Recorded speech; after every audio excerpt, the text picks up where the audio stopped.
اب یہ نہیں کہ یہ میرا جسم ہے جو مرضی میں کروں، ہے میرا جسم میری مرضی ہے، تو ایسا تو نہیں ہے۔ تو اپنے جسم کو نقصان پہنچانا یہ بھی ٹھیک نہیں ہے، یہ بھی جائز نہیں، سلو پوائزننگ جسے کہتے ہیں۔ تو سگریٹ نوشی جو ہے وہ مضر صحت ہے، یعنی صحت کے لیے نقصان دہ ہے، کیونکہ سگریٹ کی ہر ڈبی کے اوپر لکھا ہوا ہے۔ اچھا، سگریٹ کی ڈبی پہ لکھا ہونا تو دلیل نہیں ہے، لیکن مسئلہ یہ ہے کہ یہ کس نے لکھا ہے؟ منسٹری آف ہیلتھ نے لکھا ہے یا لکھوایا ہے۔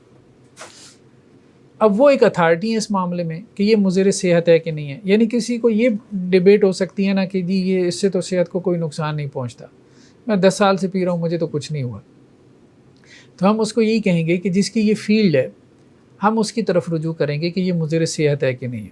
اگر اطباء یہ کہتے ہیں، میڈیکل سائنس یہ کہتی ہے کہ یہ مضر صحت ہے، تو پھر میرے آپ کی بحث جو ہے اس میں مطلب وہ کوئی اہمیت نہیں رکھتی، تو بس وہ مضر صحت ہے، اور مضر صحت جو ہے کوئی بھی کام وہ الاؤڈ نہیں ہے۔ اور سر یہ صرف اپنے لیے نہیں ہے، جو پیسو اسموکنگ سے آپ دوسرے کو بھی اس میں مبتلا کر رہے ہیں، ہاں پیسو ایسے ہی اسموکنگ سے اتنا ہی نقصان دوسرے کو ہو رہا ہے۔ اور ایک اور وجہ بھی بعض اہل علم نے بیان کی کہ یہ اسراف ہے، ولا تسرفوا، اسراف بھی حرام ہے۔ تو اسموکنگ میں کیا ہے؟ اسراف ہی ہے نا، مطلب آپ پیسے کو آگ لگا رہے ہیں نا، سگریٹ پھونک رہے ہیں، اس کے لفظ بھی یہی استعمال کیا جاتا ہے، چین اسموکر دن میں کوئی 10 ڈبیاں تو پھونک جاتا ہے۔ اب وہ کیا کر رہا ہے؟ اس کا اگر آپ اس کو کیلکولیٹ کریں تو وہ سال میں لاکھوں کا روپیہ بنتا ہے، جو اپنی بیوی بچوں کے اوپر لگا سکتا ہے، ان کی ضروریات پوری کر سکتا ہے، جس کو وہ آگ لگائی جا رہا ہے، اور اس آگ لگانے سے کیا فائدہ ہو رہا ہے سوائے اپنے اندر آگ لگانے سے؟ تو اس اعتبار سے بھی یہ الاؤڈ نہیں ہے، جائز نہیں ہے، ہم اس کو حرام کہہ سکتے ہیں کہ اس میں اسراف ہے، اور اسراف جو ہے وہ دین میں حرام ہے۔ تو سر جو سگریٹ کی فروخت کرتے ہیں سیلس مین ہوتے ہیں، ان کا پھر جو انکم ہے اس کا کیا ہے؟ بس ہم یہی کہیں گے کہ بس سگریٹ والی انکم ٹھیک نہیں ہے، درست نہیں ہے۔ تو اب سمجھ نہیں آتی کہ منسٹری آف ہیلتھ نے اس کے اوپر لکھوا بھی دیا کہ مضر صحت ہے، پھر بھی اس کو بیچنے کی اجازت دیے جا رہے ہیں، یہ بات سمجھ سے بالا تر ہے۔ سر وہ ایسے ہی ہے نا کہ جیسے اللہ رب العزت نے آزمائش کے لیے وہ ہاروت اور ماروت کو بھیجا، وہ لوگوں کو بتا بھی دیتے تھے کہ جادو نہ سیکھو۔ ہاں یہ بھی ٹھیک ہے، تو سر یہ تو بالکل بس ایسے ہی ہے کہ جو آزمائش ہے نا، کہ آپ کو بتا بھی دیا گیا ہے لیکن آپ نے کرنا بھی نہیں ہے، لیکن پھر بھی لوگ کرتے ہیں۔ ہاں لیکن ان کو یہ دلیل نہیں دینی چاہیے۔ جی سر یہی بات جو ہم سمجھاتے ہیں سگریٹ نوشی کرنے والوں کو، تو وہ ایک دلیل آگے سے دیتے ہیں کہ اس طرح سافٹ ڈرنک جو ہیں، کیونکہ کافی سارے آرتھوپیڈک سرجنز وہ کہتے ہیں سافٹ ڈرنک آپ پیتے ہو آپ کی ہڈیوں کو وہ خراب کرتا ہے اور آپ کے دانتوں کو بھی خراب کرتا ہے، بہت سارے اور بھی اس کے نقصانات ہیں۔ سر اب اسی طرح سے ہم ان کو بھی کہیں گے کہ وہ دیکھیں، اگر تو اس کے اوپر کنسنسس ہو جاتا ہے، اس طرح سے کنسنسس ہو جاتا ہے کہ آپ کی جو گورنمنٹ ہے وہ ہر سافٹ ڈرنک کے اوپر لکھنا شروع کر دیتی ہے کہ یہ مضر صحت ہے، یا کسی سافٹ ڈرنک کے اوپر وہ لکھنا شروع کر دیتی ہے، کیونکہ اس سے پہلے تو مطلب یہ ہے کہ وہ چیز ڈیبیٹ میں ہے۔ اگر اس کے اوپر کوئی لیجسلیشن ہو گئی ہے، قانون سازی ہو گئی ہے، ٹھیک ہے، اور حکومت کے اس کے اوپر کوئی ٹھپا لگ گیا، تو اس کا مطلب یہ ہے کہ ایک حد تک اس کے اوپر کنسنسس ڈیولپ ہو گیا میڈیکل سائنس کے لوگوں کا، پھر آپ اس پہ بھی یہی بات کہیں گے کہ یہ حرام ہے اس کا استعمال۔ ہاں باقی جس کو کلیئر ہوگی اس کو بچے۔ سر یہ ٹوبیکو کے حوالے سے بات کر رہی ہوں کہ جیسے جس طرح سے مطلب کہ یہ یوز ہوتا ہے تو اس حساب سے لوگوں کی جابس بھی اس سے وابستہ ہیں، زیادہ لوگ سیل کرتے ہیں، تو اتنی ساری جابس ہیں، اتنے سارے لوگ اس سے وابستہ ہیں، تو پھر وہ سارا پھر وہ کہاں سے جاب تلاش کریں، وہ مجبور ہے لیکن دیکھیں یہ وہ دلیل ہے نا کہ جیسے ہمارے ہاں جب یہ جو پتنگ اڑانا ہے بسنت ہوتی تھی، تو اب اس پہ پابندی لگائی حکومت پنجاب نے، تو کچھ لوگوں نے یہی کہا کہ جی بہت بڑی انڈسٹری ہے، اور ٹھیک ہے، لوگ ڈوریں بنا رہے ہیں، ٹھیک ہے، پتنگیں بنا رہے ہیں، اور ان کا ذریعہ آمدن ہے، ذریعہ معاش ہے، تو اتنے لوگ بے روزگار ہو جائیں گے۔ لیکن دیکھیں وہ جو بات ہے کہ قاتل ڈور ہے، ایک بندہ جا رہا ہے اور بچہ جا رہا ہے، یا کوئی شخص اپنے بچے کو بائک پہ لے کے جا رہا ہے، بس ڈور پھرتی ہے اور اس کی گردن علیحدہ ہو جاتی ہے۔ تو ایک انسان کی جان، قرآن یہ کہتا ہے کہ پوری نوع انسانی کی جان کے برابر ہے، یعنی ایک انسان کا قتل۔ تو جان کی حرمت بہت زیادہ ہے، جان کی حرمت بہت زیادہ ہے، تو ہم ایسی پروڈکٹس جو ہے وہ نہ بنائیں۔ اب آپ دیکھیں نا جتنے بھی یہ پروڈکٹس بن رہی ہیں ہمارے ہاں، اس طرح سے بہت سارے لوگوں کا روزگار لگا ہوا ہے، لوگوں نے گھروں میں کارخانے کھولے ہوئے ہیں، ٹھیک ہے, مطلب جو چاہے مرضی بیچی جا رہے ہیں, ہر برانڈ کی جو ہے وہ کاپی اور گھٹیا سے گھٹیا چیز جو ہے. لیکن اس سے کیا ہو رہا ہے, یہ ساری بیماریاں ایک دم سے کہاں سے آنا شروع ہو گئیں. مطلب آپ میڈیکل سائنس کے لوگوں سے بھی پوچھیں گے, وہ بھی کہیں گے بھائی 80% بیماریاں تو اصل میں وہاں سے آ رہی ہیں. ٹھیک ہے, یہ جو آپ کے یہاں ساری جو ہے وہ انڈسٹری لگی ہوئی ہے گھروں کے اندر, تو وہ روزگار تو لوگوں کا بنا ہوا ہے, لیکن انسانوں کی جان جو ہے وہ اس کی قیمت بن رہی ہے. سر یہ توہین دے کے تو پھر ہر چیز جائز ہو جاتی ہے. یہ جو لیکر کا کاروبار ہے اس کے ساتھ اتنے لوگوں کا جڑا ہوا ہے, سود کے کاروبار ہے اس کے ساتھ اتنے لوگوں کا ہاں روزگار بس وہ یہی ہے. ہر ایک چیز پہ تو انسانی جان کی حرمت ہے, انسانی جان کو نقصان پہنچے کسی چیز سے تو بہرحال اس کو اوائڈ کرنا چاہیے, اس کو بند اسرار صاحب والا موقف صحیح ہے, چھوڑ دیں اس چھوڑ دینا, سگریٹ نوسی کو چھوڑ دیں. ایک جاب بھی چھوڑ دیں. ایک دوست مجھے کہہ رہے تھے کہ دیکھیں یہ جو کہتے ہیں کہ سگریٹ کی عادت ہو جاتی ہے, میں آپ کو بتاؤں 10 سال ہو گئے میں سگریٹ پی رہا ہوں, مجھے عادت نہیں ہے اس کی. تو میں اس پہ ہنس پڑا کہ یہ کیا کہہ رہے ہیں, ان کو سمجھ بھی نہیں ہے. مطلب 10 سال ہو گئے میں پیے جا رہا ہوں, لیکن آج تک مجھے اس کی عادت نہیں پڑی. جی آپ نے سافٹ ڈرنک کے جو اپنا موقف پیش کیا کہ اگر کنسنسس ہو جاتا ہے اس کے اوپر تو اس کے اوپر ہم یہ فتویٰ دے دیں کہ وہی 10 والا جو ہمیں سگریٹ مل جائے. لیکن سر جو سائنٹیفک ریسرچ ہوتی ہے وہ کنسنسس بیس میں چل رہی ہوتی ہے, وہ فیکچوئل بیس چل رہی ہوتی ہے, اور اس بات پہ سائنٹیفک کمیونٹی کا کنسنسس ایٹ لیسٹ موجود ہے. وہ یہ کہتے ہیں, آپ بے شک گوگل سکولر میں سرچ کر دیجیے جا کے side effect of cold drinks کے اوپر جتنے پبلیکیشن چھپ رہی ہیں اور ہو چکی ہیں کام, یہ ایک پروون فیکٹ ہے کہ اتنا نقصان آپ کو ایک سگریٹ نہیں پہنچاتی جتنا ایک کپ آف کولڈ ڈرنک آپ کو پہنچا سکتے ہیں. کیونکہ جو سگریٹ ہے وہ صرف آپ کے لنگس کو افیکٹ کرے, جبکہ کولڈ ڈرنک کے اندر اتنی اگر 100 گرام شوگر آپ پیتے ہیں وہ کولڈ ڈرنک تو اس میں 83.5 گرام شوگر موجود ہوتی ہے جو کہ بہت کچھ تباہ کرتی ہے اندر سے. تو علتیں اگر صرف وہی رکھی جائیں, اسراف والی اور نقصان پہنچانے والی اور جو چیزیں بھی آپ نے بیان کی, تو سب کی سب فٹ ان بیٹھتی ہیں اس بات کے اوپر, اس چیز کے قطع نظر کہ حکومت نے اس کے اوپر کنسنسس کیا ہے یا نہیں کیا. کیونکہ حکومت شریعت کی قاعدے طے نہیں کرے گی. اگر ہم اسی ریسرچ بیس کام کر رہے ہیں تو فیکچوئل بیس اس کو دیکھا جائے گا. تو سر یہ لٹل پیش کرتے ہیں وہی لوگ, میرے بھی دوست سگریٹ پیتے ہیں, میں نے کئی بار یہی لٹل پیش کی ہیں, کیونکہ دیگر فقہا بھی جو علماء پیش کرتے ہیں وہ آگے سے یہی جواب پھٹ دیتے ہیں اور آگے سے پھر ہم کچھ کہہ نہیں پاتے. تو سر وہ کہتے ہیں کہ حرمت آپ نے نکالنی ہے نا اسی بنیاد کے اوپر, تو وہ ایسی 10 چیزیں گنوا دیتے ہیں جن کے اوپر یہ تمام علتیں فٹ بیٹھتی ہیں مگر وہ حرام نہیں ہے. وہ یہ بات ٹھیک کہہ رہے ہیں, تو اس کو ہم یوں کہہ سکتے ہیں, یعنی اگر اپنے جملے کو ریفریز کریں کہ اگر ایسا ہے کہ کسی کولڈ ڈرنک میں سگریٹ سے بھی زیادہ نفس انسانی کے لیے ضرر ہے تو وہ کولڈ ڈرنک بھی اسی طرح سے حرام ہے جیسے کہ سگریٹ. اگر مطلب آپ اس کو کنڈیشنل کریں نا, چونکہ میرا فیلڈ نہیں ہے تو میں کیوں کہوں, میں نے ایک چیز میں ریسرچ ہی نہیں کی, میں نے ریسرچ ہی نہیں کی. زیادہ خطرناک ہے کیونکہ اس کے ساتھ جو آپ کے منہ کا کینسر جڑا ہوا ہے, اس کے ساتھ آپ کی خوراک کی نالی کا کینسر جڑا ہوا ہے, اس کے ساتھ آپ کی لیرنگس کا کینسر جڑا ہوا ہے, اس کے ساتھ آپ کی لنگس کا کینسر جڑا ہوا ہے. سر وہ یہ جو ہے یہ ویسے آپ کو بہت ساری چیزوں پہ, نروس پہ, ہر چیز پہ نقصان دیتی ہے کولڈ ڈرنک, لیکن سگریٹ سے زیادہ نہیں دیتی. دیتی ہے لیکن اس سے زیادہ نہیں دیتی. نہیں, یہاں کلاس میں نا بہت سے میڈیکل ڈاکٹر موجود ہیں, تو خیر ابھی ہم ایک نئی بحث نہیں کھولنا چاہتے. ماشاء اللہ ریسرچ کا تھوڑا سا پہلے بتانا چاہ رہا ہوں کہ یہ ریسرچ بیسڈ یعنی کہ پیپر کے اندر بات چیت ہوئی ہے کہ اتنے میڈیکل کیسز سگریٹ والوں کے رپورٹ نہیں ہوئے ہیں, مطلب جس شہر میں انہوں نے ریسرچ کی تھی اتنے کولڈ ڈرنکس والوں کے رپورٹ ہو چکی ہیں. تو اٹس اے سائنٹیفک فیکٹ کہ کولڈ ڈرنک نہیں, اصل میں بات یہ ہے, وہ بات ٹھیک ہے ڈاکٹر صاحبہ کی کہ بعض لوگ کم سگریٹ پیتے ہیں اور بعض لوگ زیادہ کولڈ ڈرنک پانی سے بھی زیادہ پیتے ہیں. تو یہ چیز بھی ہمیں بہت ساری چیزوں میں ہمیں دیکھنا پڑے گا. یہ اتنا آسان نہیں ہے کہ 2 ریسرچ پیپر دے کے ہم کوئی اسٹیٹمنٹ جاری کر دیں. میرے خیال میں اس طرح سے نہ جائیں, اور اس کو کم از کم کنڈیشنل رکھیں. زیادہ اس کو نا کیٹیگریکل اسٹیٹمنٹ بنانا وہ درست نہیں ہوگا, فی الحال درست نہیں ہوگا. واللہ عالم بالصواب. ایک بات یہ بھی ہے نا کہ کوئی ایک گلاس پی لیتا ہے تو اس کا وہ نقصان نہیں ہے, اس کے زیادتی نقصان دہ ہے. لیکن سگریٹ تو ایک کش میں بھی سارے وہی نقصان دہ چیزیں آ رہی ہیں, اس کے زیادتی کا معاملہ نہیں ہے. ٹھیک ہے جی, سبحانک اللہم و بحمدک نشہد ان لا الہ الا انت نستغفرک.